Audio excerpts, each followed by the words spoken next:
আজকের রেসিপিটি থাকছে ছোটদের জন্য দুরকম চকলেটের রেসিপি। একটা থাকছে ডেটস চকলেট আর একটা থাকছে মিক্সড ড্রাই ফ্রুটসের চকলেট।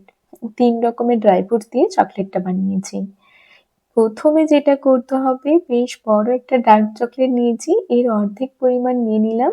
এটা বেশ ভালো করে মেল্ট করে নিতে হবে। এইদিকে খেজুরটা নিয়েছি, খেজুর থেকে বীজটা আলাদা করে আমি যেরকমভাবে কাটলাম ওইরকমভাবে কেটে নিতে হবে। এরপর একটা রোস্টেড আলমন্ড দিয়ে এইভাবে হার্ট শেপ দিয়ে দিয়েছি। মেল্টেড চকলেটের মধ্যে ভালো করে ডুবিয়ে একটা প্লেটে এইভাবে ফয়েল পেপার দিয়ে দিয়েছিলাম, যাতে চকলেটটাও ওঠানোর সময় খুব সহজে উঠে আসে। একটু গ্যাপ রেখে সেট হতে দেবো ফ্রিজে। সেমভাবে ড্রাই ফ্রুটসগুলোকে কুচি করে ওপর থেকে মেল্টেড চকলেট দিয়ে ফ্রিজে সেট হতে দেবো।